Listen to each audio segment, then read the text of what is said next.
عام یعنی بیٹی بیٹے یا لڑکی لڑکا، تو اس کے مقابلے میں لڑکے کو کتنا ملے گا؟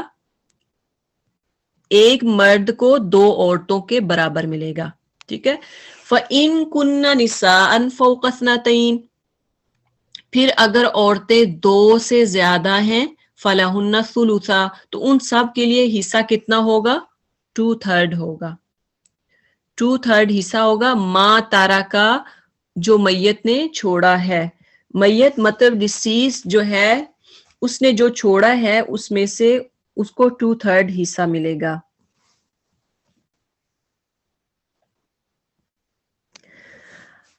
آگے ہے وَإِن كَانَتْ وَاحِدَةً فَلَهَا النِّصْفُ، اور اگر ایک ہی لڑکی ہو تو اس کے لیے حصہ کتنا ہے؟ ہاف ہے. یعنی بیٹا کوئی نہ ہو تو مال کا 2/3 یعنی کل مال کے 3 حصے کر کے 2 حصے 2 سے زائد لڑکیوں کو دیے جائیں گے، اور اگر صرف 2 ہی لڑکیاں ہوں تب بھی انہیں 2/3 حصہ دیا جائے گا. یہ بات اس کو سمجھ لیں کہ فوق اثنتین فلہن ثلث ما ترک، یعنی اگر تو وہ 2 سے زیادہ ہیں تو اس کے بارے میں کیا حکم ہے؟ 2 سے زیادہ لڑکیوں کو کتنا دیا جائے گا؟ 2 حصے دیے جائیں گے. 3 حصے کر کے 2 حصے ان کو دیے جائیں گے لڑکیوں کو. اگر صرف 2 ہی لڑکیاں ہوں تب بھی انہیں 2/3 میں سے ہی حصہ ملے گا، چاہے 2 ہوں یا 2 سے زیادہ ہوں تو ان کو کتنا حصہ ملے گا؟ 2/3 حصہ ان کو دیا جائے گا. وَإِن كَانَ وَاحِدَةً، اگر ایک ہی لڑکی ہے، نہ بھائی ہے اس کا لڑکی کا کوئی، یعنی مرنے والے کا کوئی بیٹا نہیں ہے، صرف ایک بیٹی ہے، تو پھر اس کا حصہ کتنا ہوگا؟ فَلَهَا النِّصْفُ، تو اس کے لیے ہاف ہوگا. اب کہا جاتا ہے کہ جو یہاں پہ پہلا حصہ جو ہے فَلَهُنَّ ثُلُثَا مَا تَرَکَ، یعنی اس کا جو مرنے والا جو متروکہ چھوڑ جاتا ہے اس کا 2/3 2/3 حصہ جو ہے وہ 2 یا 2 سے زیادہ لڑکیوں کو ملے گا. تو اس کے بارے میں حدیث میں بھی آتا ہے کہ حضرت سعد بن ربی رضی اللہ تعالی عنہ احد میں شہید ہو گئے اور ان کی 2 لڑکیاں تھیں، مگر سعد کے سارے مال پر ان کے ایک بھائی نے قبضہ کر لیا. تو نبی صلی اللہ علیہ وسلم نے ان دونوں لڑکیوں کو ان کے چچا سے 2/3 یعنی 2 ثلث مال دلوایا. یعنی پورے مال کا کہہ لیں کہ 3 حصے کیے جائیں گے، 3 میں سے جو 2 حصے ہیں، جو زیادہ مال ہوگا 2 حصے وہ ان لڑکیوں کو دیا تھا. تو یہ سورۃ نساء کے آخر میں بھی اس کے بارے میں آپ پڑھیں گے. اصل میں وراثت کا جو احکامات ہیں اتنے زیادہ ہیں کہ اس پہ جو اسکالر ہیں انہوں نے بہت بڑی بڑی کتابیں لکھی ہیں. کئی کتابیں صرف یہ 4 آیات جو ہیں وراثت کی قرآن میں، تو ان پہ اتنی زیادہ کتابیں لکھی گئی ہیں. تو اس لیے ہم نہیں کہہ سکتے کہ اب آپ کا جو معاملات ہیں یا آپ کے یا آپ کی فیملی یا کسی اور کے، تو جب بھی وراثت کی تقسیم کا معاملہ ہو تو آپ ضرور کسی ماہر سے، کسی اسکالر سے ضرور کانٹیکٹ کریں، ان سے ضرور رابطہ کریں. تو کیونکہ ہم اگر خود ہی اپنے عقل کے گھوڑے دوڑائیں کہ میں تو اتنا حصہ مجھے ملتا ہے یا اس کو اتنا ملتا ہے، تو بہتر ہے کہ آپ خود فیصلہ کرنے کی بجائے آپ کسی اسکالر سے کروائیں.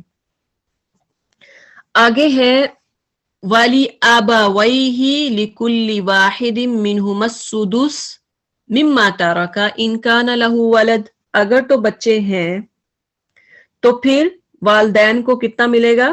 اس کے چھوڑے ہوئے مال کا حصہ اس کے مال کا 6واں حصہ ہے.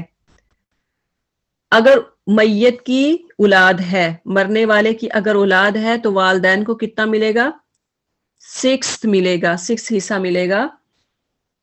تو اس کے بارے میں ماں باپ کے حصے کی 3 صورتیں بیان کی گئی ہیں. پہلی یہ کہ مرنے والے کی اگر اولاد بھی ہو تو مرنے والے کے ماں باپ میں سے ہر ایک کو ایک سدس ملے گا. سدس کہتے ہیں 6 کو، 6 حصے کو، یعنی باقی 2/3 مال اولاد پر تقسیم ہو جائے گی.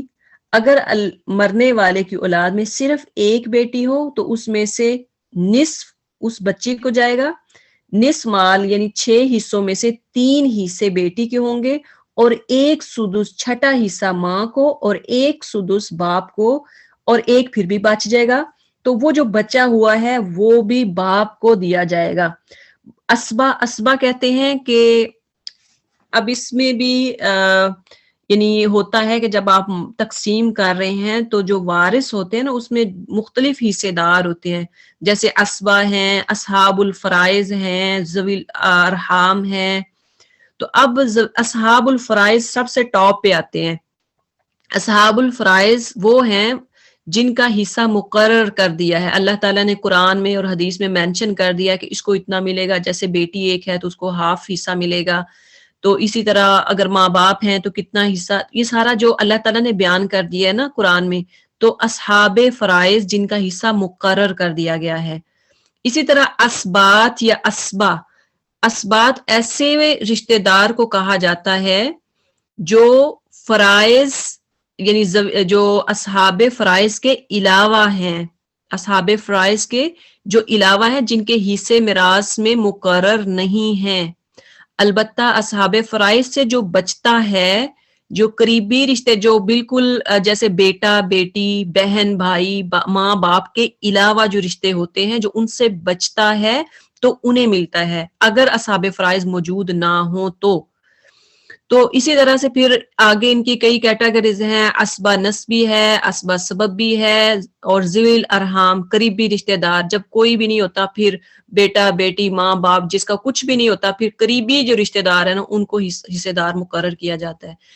اس کی بہت زیادہ ڈیٹیل میں نہیں جائیں گے کیونکہ جو بہت اس میں ڈیٹیل ہے، تو انشاءاللہ اس میں ہم شارٹ ہی کریں گے تاکہ آپ کو سمجھ بھی آ جائے اور آپ سمجھ بھی لیں اس کو دھیان سے۔ آگے ہے فَإِن كَانَ لَهُ إِخْوَةٌ فَلِأُمِّهِ السُّدُسُ مِن بَعْدِ وَصِيَّةٍ يُوصِي بِهَا أَوْ دَيْنٍ، اگر میت کے کئی بھائی ہوں تو پھر اس کی ماں کا چھٹا حصہ ہے، یہ حصے اس وصیت کی تکمیل کے بعد ہیں جو مرنے والا کر گیا ہو یا ادائے قرض کے بعد ہیں۔ تو اب آتے ہیں اس میں جو سدس جو ملے گا ماں کو، یہ تیسری صورت ہے کہ ماں باپ کے ساتھ مرنے والے کے بھائی بہن زندہ ہیں، وہ بھائی بہن چاہے سگے ہوں یا ایک ہی ماں باپ کی اولاد ہوں، یا باپ ایک ہو مائیں مختلف ہوں، یعنی الاتی جنہیں بہن بھائی بولا جاتا ہے، یا ماں ایک ہو باپ مختلف ہوں یعنی اخیافی بھائی بہن۔ اگرچہ یہ بھائی بہن میت کے باپ کی موجودگی میں وراثت کے حقدار نہیں ہوں گے، لیکن ماں جو ہے ماں کے لیے نقصان کا سبب بن جائیں گے، یعنی جب ایک سے زیادہ ہوں گے تو ماں کے ثلث یعنی تیسرے حصے کو چھٹے حصے میں تبدیل کر دیں گے، ماں کو پھر تھوڑا ملے گا، ثلث کی بجائے چھٹا حصہ ملے گا۔ باقی سارا مال جو ہے باپ کے حصے میں چلا جائے گا بشرطے کہ کوئی اور وارث نہ ہو۔ یہ حافظ ابن کثیر اور جمہور علماء کے نزدیک یہی ہے، اور وہ یہ بھی کہتے ہیں کہ 2 بھائیوں کا بھی حکم وہی ہے جو 2 سے زیادہ بھائیوں کا ہے، یعنی 2 اگر بھائی ہیں یا 2 سے زیادہ ہیں تو ان کا حکم سیم ہوگا، جیسا کہ 2 بیٹیاں یا 2 سے زیادہ بیٹیوں کا حکم ہے کہ ان کو 2 بیٹیاں یا 2 سے زیادہ ہیں تو پھر کتنا ملے گا، 2/3 ملے گا بیٹیوں کو۔ آگے ہے یہ وصیت کب کرنی، یہ آپ وراثت کب تقسیم ہوگی، یہ بار بار دیکھیں اگلی آیات میں بھی بار بار اللہ تعالیٰ یہی بات دہرا رہے ہیں، وصیت یوصی بہا او دین، یہ تب پوری کی جائے گی، پہلے وصیت اور قرض کو پورا کیا جائے گا، اس کے بعد آباؤکم و ابناؤکم۔ آگے ہے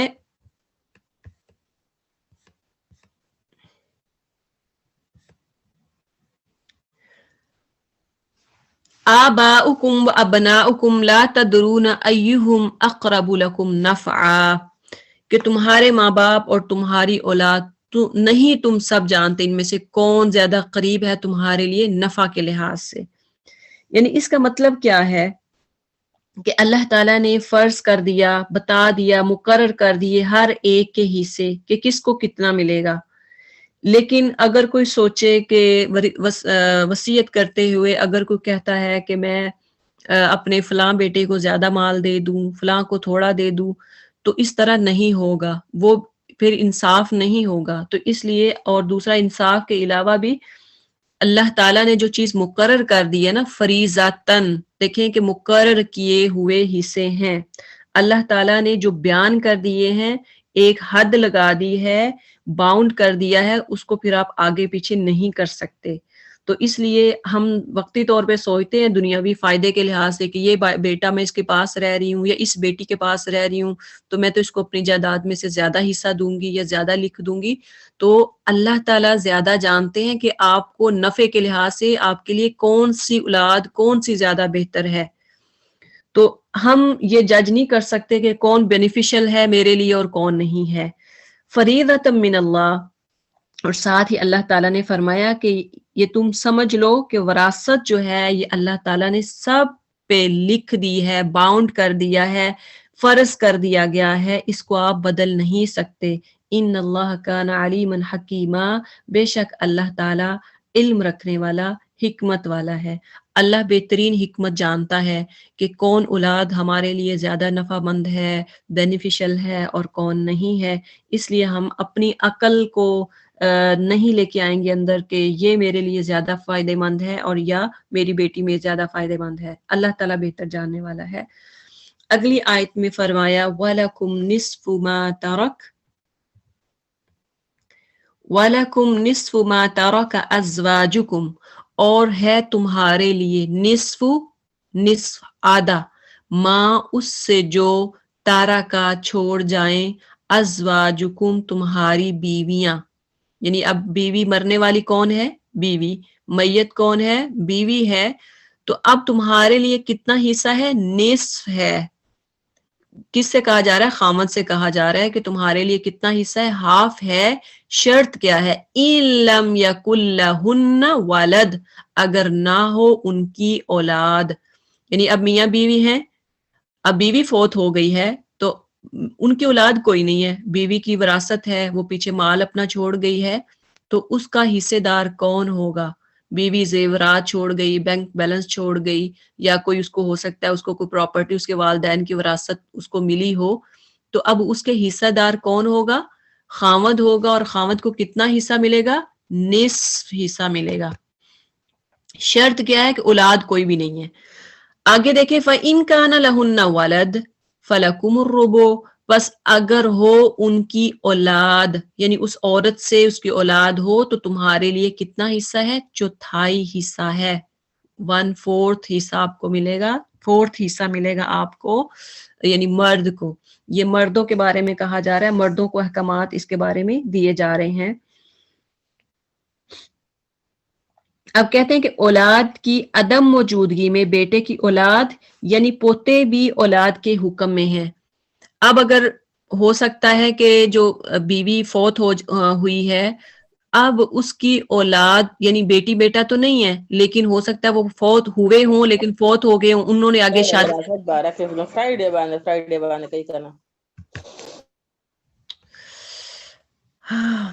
تو ان کے بیٹے بیٹیاں یعنی ان کی آگے اولاد ہو، پوتے ہوں پڑ پوتے ہوں، ان کو حصہ پھر دیا جائے گا. ٹھیک ہے.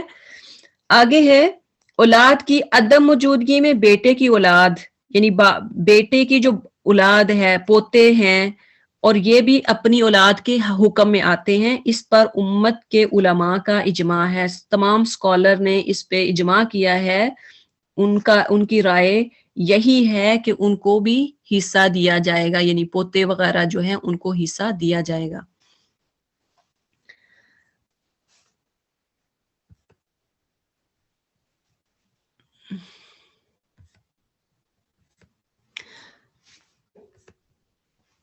آگے دیکھیں مما ترکنا من بعد وصیت، اس سے جو ترکنا انہوں نے چھوڑا، یعنی عورتوں کی بات ہو رہی ہے کہ اگر کوئی بیوی فوت ہو رہی ہے، کسی مرد کی فوت ہو گئی ہے تو اس نے جو مال چھوڑا ہے من بعد وصیت، یہ تقسیم کب ہوگی؟ من بعد وصیت، وصیت کے بعد، یعنی وصیت کو مکمل کرنے کے بعد، یوسینا جو وہ وصیت کریں، بہا اس کے ساتھ یا اس کی، او دین یا قرض کے بعد.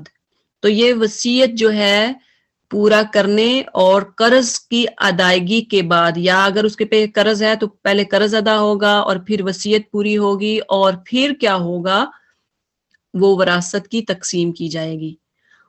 اب دیکھیں کہ اللہ تعالیٰ نے یہاں پہ ان تینوں آیات میں، اگلی آیت میں بھی آپ دیکھیں گے تو یہی آئے گا، من بعد وصیت توصون، یہاں بھی آیا، اور اس سے پہلی آیت میں 11 آیت میں بھی یہی آیا ہے کہ وصیت اور دین یعنی قرض پورا کرنے کے بعد پھر تقسیم کی جائے گی۔ تو اللہ تعالیٰ نے یہاں پہ پہلے ذکر کس کا کیا ہے؟ وصیہ۔ پہلی لائن میں اوپر دیکھیں آپ، مما ترکنا من بعد وصیت، اگر آپ اس کی ترتیب میں دیکھیں نا تو پہلے آیا ہے کس کو پورا کرنا ہے؟ وصیت کو، اور یو سینا جو وہ کر گئی ہیں، اس کے بعد دین کا آیا ہے، قرض کا ذکر اس کے بعد آیا ہے۔ تو آپ دیکھیں کہ حالانکہ قرض کو پہلے ہونا چاہیے تھا کہ قرض پہلے کیا جائے، کیوں نہیں کیا پہلے؟ اس لیے اس کی حکمت یہ ہے کہ قرض کو پہلے اللہ تعالیٰ نے یہاں ترکنا من بعد دین کیوں نہیں رکھا؟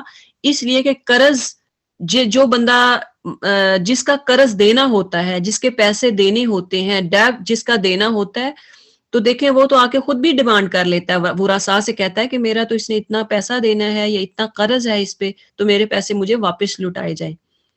تو وصیت کیونکہ کسی کو پتہ نہیں ہوتا کہ اس نے کیا کیا جب تک کہ وہ پڑھے نہ، کوئی دیکھے نہ، تو اس لیے وصیت کا پہلے آیا ہے۔ اس میں حکمت یہ ہے کہ وصیت کو پہلے پورا کیا جائے گا اور ساتھ پھر قرض کو۔ اب قرض حالانکہ پہلے ادا ہوگا، اس کے بعد وصیت پوری کی جائے گی، اور وصیت کے بعد پھر مال کو تقسیم کیا جائے گا۔ وَلَهُنَّ الرُّبُعُ مِمَّا تَرَكْتُمْ، اور ان تمام بیویوں کے لیے چوتھا حصہ ہے اس سے جو تم چھوڑو۔ پہلے تھا کہ جو فوت ہونے والے ہیں، ڈیسیڈز، وہ کون سے ہیں؟ عورتیں ہیں۔ تو اب یہاں پہ اسی آیت کے اگلے حصے میں ذکر ہو رہا ہے کہ جو فوت ہونے والا جو میت ہے وہ مرد ہے اور پیچھے عورتیں چھوڑ کے جا رہا ہے، تو عورتوں کا کیا حصہ ہوگا؟ وَلَهُنَّ، اور ان تمام بیویوں کے لیے۔ اب دیکھیں اللہ تعالیٰ نے جگہ جگہ پہ عورتوں کی جمع کا ذکر کیا ہے، یعنی ایک عورت کے لیے تو آتا ہے وَلَهَا آنا تھا، ٹھیک ہے، تو یہاں پہ اللہ تعالیٰ نے ذکر کیا وَلَهُنَّ، ہننا ہم نے پڑھا ہے سب عورتوں کے لیے آتا ہے، تو جگہ جگہ پہ اللہ تعالیٰ نے ہا کا ذکر، ہننا کا ذکر کیا، عورتوں کی جمع کا ذکر کیا۔ تو دیکھیں عرب میں ایک سے زیادہ شادیاں کی جاتی تھیں، عرب میں صرف ایک ہی بیوی نہیں، زیادہ شادیاں کی جاتی تھی، جو ہم نے پہلے بھی آیت پڑھی کہ اس میں یہ انصاف کا کہا گیا ہے کہ 2 مثنا و ثلاثہ و رباع، 2 3 4، اگر کوئی انصاف نہیں کر سکتا دن واحدہ، پھر ایک ہے، ادروائز کتنی بیویاں؟ تو یہاں اسی لیے ذکر ہوا ہے کہ ایک مرد کے اگر 2 یا 3 یا 4 بیویاں ہیں تو یہاں پہ اس لیے جمع کا صیغہ آیا ہے۔ وَلَهُنَّ، اور ان تمام بیویوں کے لیے چوتھا حصہ ہے، الربع، ربع چوتھا حصہ، مما اس سے، ترکتم جو تم چھوڑ جاؤ، ان لم یکن لکم ولد، کب یہ شرط کب ہے؟ چوتھا حصہ کب ملے گا؟ جب ان کی اولاد نہیں ہے، جب تمہاری اولاد نہ ہوگی تب چوتھا حصہ ملے گا۔ اگر اولاد ہو، فَإِن كَانَ لَكُمْ وَلَدْ، اگر تمہارے لیے اولاد ہے، بیٹے بیٹیاں ہیں، فَلَهُنَّ الثُّمُنُ، تو پھر عورتوں کو کتنا حصہ ملے گا؟ 8واں حصہ ملے گا۔ فَلَهُنَّ، پھر ان کے لیے ہے الثُّمُنُ، 8واں حصہ، 8 جو اس کا شیئر ہے وہ اس کو دیا جائے گا۔ مما ترکتم، اس سے جو تم نے چھوڑا۔ تارا کا ہم نے پہلے پڑھا تھا، تارا کا، تو تارک اسی سے ہے، تم، کیونکہ یہ ساتھ ضمیر اس کے آ رہی ہے تو ضمیر کا مطلب ہے تم نے، یو، تو ترک تم نے جو چھوڑا ہے، من بعد وصیت، اب یہ بھی تقسیم کب ہوگی؟ یہ بھی وصیت کو پورا کرنے کے بعد، تو سونا جو تم سب وصیت کرو، بہا اس کی، او دین یا قرض کی ادائیگی کے بعد۔ یہاں بھی اب اس آیت میں بھی اللہ تعالیٰ کیا پھر کہہ رہے ہیں کہ وصیت کو پورا کرنا ہے، قرض کی ادائیگی کرنی ہے، اور اس کے بعد کیا کرنا ہے؟ وراثت کی پھر تقسیم ہوگی۔ وَإِن كَانَ رَجُلٌ، اور اگر ہو ایک مرد، یورث، جس کی وراثت تقسیم کی جا رہی ہو، کلالتن، وہ کلالہ. کلالہ کس کو کہتے ہیں؟ ایک کو کہتے ہیں، یعنی جس کا باپ اور بیٹے نہ ہوں، اولاد نہ ہو. اب دیکھیں کہ کلالہ یعنی جس کی اور اگر ہو ایسا مرد جس کی وراثت تقسیم کی جا رہی ہو وہ کلالہ ہو، تو پھر ایسے مرد کے بارے میں کیا، ایسے کلالہ جو ہے اس کے بارے میں کیا حکم ہے؟ یعنی کلالہ سے مراد وہ میت ہے جس کا باپ اور بیٹا، جس کا باپ نہ ہو اور نہ بیٹا ہو، اور یہ اقلیل سے نکلا ہے. کلالہ کس سے نکلا ہے؟ اقلیل، الف کاف لام یا لام، اقلیل سے. اقلیل کہتے ہیں سر کو، اور اس کے اطراف سے، یعنی جو سر کو اس کے اطراف سے گھیر لے. کوئی ایسی چیز آپ دیکھ لیں کہ ربڑ بینڈ لے لے، تو اگر آپ وہ پہنتے ہیں سر پہ تو وہ پورے سر کو ایسے سائیڈوں پہ ایسے گھیرے ہوئے ہو، اس کو کلالہ کہتے ہیں. تو اس لیے کلالہ کو کہتے ہیں کیونکہ اس کے اصول و فرع کے اعتبار سے اس کا وارث نہ بنے، یعنی اس کا اپنا تو کوئی وارث نہ ہو بلکہ اطراف سے وارث بنتے ہوں. یعنی خود اس کی اپنی اولاد نہ ہو لیکن آگے بہنیں ہوں، آگے بہنوں کی اولاد ہو، یا اوپر والی سائڈ پہ چلے جائیں کہ باپ کے بھائی ہوں، آگے اوپر والی یعنی آپ چلے جائیں، تو اس میں یہ ذکر ہو رہا ہے کہ وہ اس کی اپنی کوئی اولاد یا باپ نہ ہو، اکیلا ہے. پھر کتنا حصہ ملے گا جو پیچھے رہ جاتے ہیں؟ فَإِن كَانَ لَكُمْ وَلَدٌ، سوری کدھر گیا یہ، وَإِن كَانَ رَجُلٌ يُورَثُ كَلَالَةً أَوِ امْرَأَةٌ، یا ایسی ہی کوئی عورت ہو. اب عورت یا مرد دونوں ہو سکتے ہیں کلالہ، مرد بھی ایک ہو سکتا ہے، عورت بھی اس کا یعنی باپ نہیں ہے، یا عورت بھی ایسے ہو سکتی ہے کہ اس کا باپ یا اولاد نہیں ہے. تو اس حال میں کیا ہوگا؟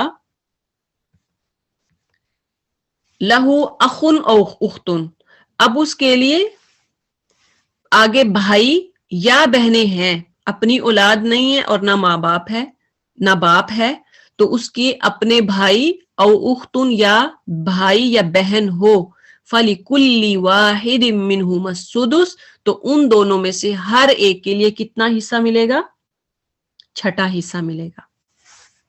ان میں سے ہر ایک کو 6 حصہ ملے گا. اب کہتے ہیں کہ اس سے مراد اخیافی بہن بھائی ہیں، یعنی اس کے اپنے سگے بہن بھائی نہیں ہیں. ماں ایک ہو باپ الگ الگ، ٹھیک ہے، ہو سکتا ہے کہ ماں ایک ہے باپ الگ الگ ہے، یا اینی بھائی یا الاتی بھائی، یعنی باپ ایک ہے تو مائیں الگ الگ ہوں. تو ایسے بہن بھائی اگر ہوں تو اس کے بارے میں یہ حکم ہے. فَلِكُلِّ وَاحِدٍ مِّنْهُمَا السُّدُسُ، تو ان میں سے ہر ایک کو کتنا ملے گا؟ 6 حصہ ملے گا. فَإِن كَانُوا أَكْثَرَ مِن ذَلِكَ، اگر وہ ایک سے زیادہ ہوں تو 1/3 میں شریک ہوں گے، یعنی 1/3 میں سب، چاہے 2 بھائی 6 یا بھائی 8 بھائی، سب کو 1/3 میں حصہ ملے گا، چاہے وہ تھوڑا آئے کتنا بھی آئے. اچھا جی، آگے ہے من بعد وصیت یوصی بہا او دین، پھر یہی اللہ تعالیٰ بات کر رہے ہیں من بعد وصیت یوصی بہا او دین. کب پورا کر وراثت کب تقسیم ہوگی؟ وصیت کو پورا کرنے کے بعد. یوصی بہا، جو وصیت وہ کر کے گئی ہے مرنے والی، او دین، یا پھر قرض کی ادائیگی کے بعد. غیر مضارن، بشرطے کہ وہ نقصان پہنچانے والا نہ ہو. مطلب کیا ہے غیر مضار؟ یہ زر سے ہے، کہتے ہیں نا زر، وہ بہت ضرر ہے یا زر دینے والا ہے. تو زر ایسی وصیت نہ ہو جس سے اپنے جو قریبی رشتہ دار یا بیٹی بیٹا یا کسی کو تکلیف ہو. مطلب کیا ہے؟ یہ نہیں ہے کہ 2 بیٹے ہیں تو 2 بیٹوں کو میں ایک کو آپ سارا کچھ دے جائیں اور دوسرے کو محروم کر جائیں وراثت سے. تو اگر آپ وصیت میں ایسا کچھ لکھ کے جا رہے ہیں تو ایسی وصیت جو ہے وہ باطل ہوگی، اس پر پھر عمل نہیں ہوگا. پھر اسکالرز جو ہیں وہ اس کو دیکھیں گے کہ کیسے جو انصاف کے حساب سے اس کو ملتا ہوگا وراثت میں حصہ، وہ پھر تقسیم ہوگا. لیکن یعنی جو ایسی وصیت نہ ہو غیر مضارن، جو نقصان پہنچانے والی ہو. تو اب ہمیں بھی یہ سوچنا ہوگا کہ کل کو جب نصیحت کریں، وصیت کریں، تو ایسی وصیت ہو کہ سب میں انصاف ہو اور قرآن و سنت کے مطابق ہو. وصیت من اللہ، یہ حکم ہے اللہ کی طرف سے. اب اوپر مرد اور عورت وصیت کرتا ہے اپنی یعنی ول جو ہے وہ لکھتا ہے. اب یہ ول جو ہے وصیت من اللہ کس کی طرف سے؟ اللہ کی طرف سے. اللہ بھی ہمیں ول کر رہا ہے, وصیت کر رہا ہے کہ اللہ کی طرف سے یہ ساری وصیت ہے کہ کتنا کتنا حصہ بیٹی کو, بیٹے کو, بیوی کو, مرد کو, خامد کو کتنا کتنا حصہ ملے گا. اللہ تعالیٰ نے سب بیان کر دیا. واللہ علیم حلیم, اللہ تعالی جاننے والا اور حکمت والا ہے. تلک حدود اللہ, آگے دیکھیں کہ اللہ تعالیٰ نے وراثت کی تقسیم بتانے کے بعد فرمایا تلک یہ حدود اللہ, اللہ کی حدیں ہیں, یہ اللہ کی باؤنڈز ہیں, اس لیے ان کو کراس نہیں کرنا, اس کی لمٹ کو کراس نہیں کریں گے. وَمَن يُطِعِ اللَّهَ وَرَسُولَهُ, ہاں جو کوئی یطیعی اطاعت سے ہے کہ جو کوئی اطاعت کرتا ہے اللہ کی, ورسولہ اور اس کے رسول کی, یدخلہ تو وہ داخل کیا جائے گا, اس کو داخل کیا جائے گا. ہو کی جو ضمیر ہے یہ اس کی طرف ہے جو اللہ کی اطاعت کرتا ہے اور رسول کی اطاعت کرتا ہے. تو ہو میں مرد اور عورتیں سب شامل ہو جاتے ہیں. اللہ تعالیٰ یہاں پہ ایک کہہ رہے ہیں کہ جو کوئی بھی اللہ اور اس کے رسول کی اطاعت کرتا ہے یدخلہ اس کو داخل کر دیا جائے گا, جنات کہاں پہ؟ ایسے باغوں میں, ایسی جنت میں,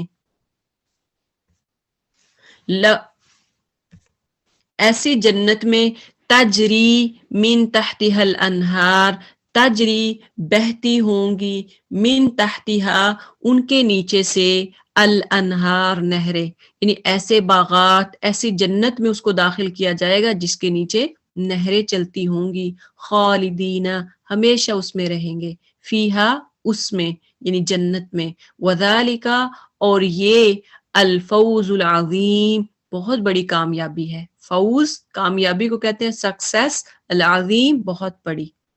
تو دیکھیں کہ کس کے لیے اگر کوئی کسی کو جنت مل جاتی ہے تو اللہ تعالیٰ کہہ رہے ہیں کہ اس کے لیے تو بڑی کامیابی ہے, وہ تو سب سے بڑا کامیاب ہے جس کو جنت ملتی ہے.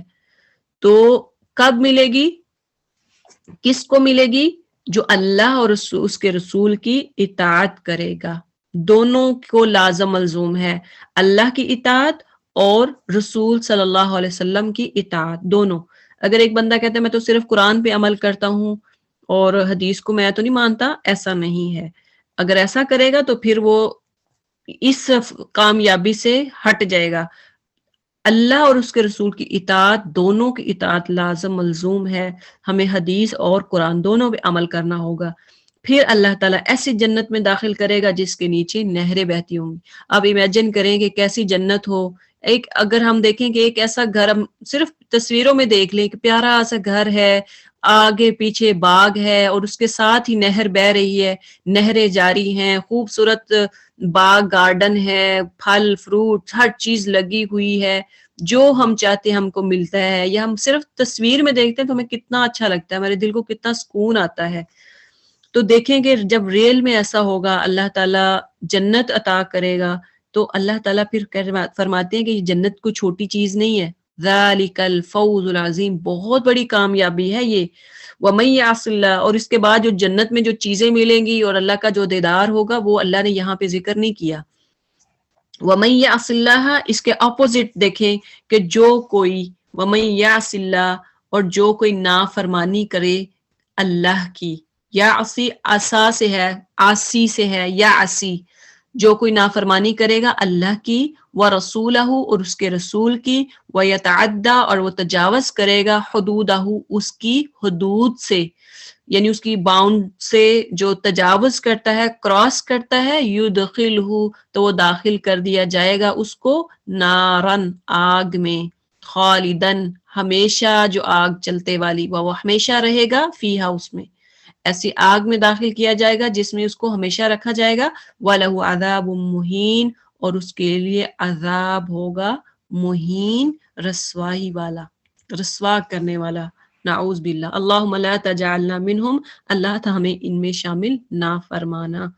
اللہم لا تجعلنا منہم, اللہ ہمیں ان لوگوں میں شامل نہ فرمانا جو نافرمان ہیں, جو اللہ اور اس کے رسول کی نافرمانی کرنے والے ہیں. اللہ تعالیٰ ہمیں جنتی لوگوں میں شامل کرے اور کوشش کریں کہ جو بھی کام کریں اللہ اور اس کے رسول کی اس میں اطاعت شامل ہو. سبحانک اللہم و بحمدک نشہد ان لا الہ الا انت نستغفرک و نتوب الیک وصلی اللہ علی خیر خلقہ محمد و آلہ و اصحابہ اجمعین. اچھا جی، اس کے ساتھ ہم ابھی میں اس کی اسکرین شیئر کرتی ہوں. تو ہم نے آیت نمبر 8 سے لے کے کتنا کام کرنا ہے؟ جی 8 نہیں ہے، سوری، آیت نمبر 1 منٹ، آیت نمبر 11 سے 14 تک آج ہم نے پڑھا ہے.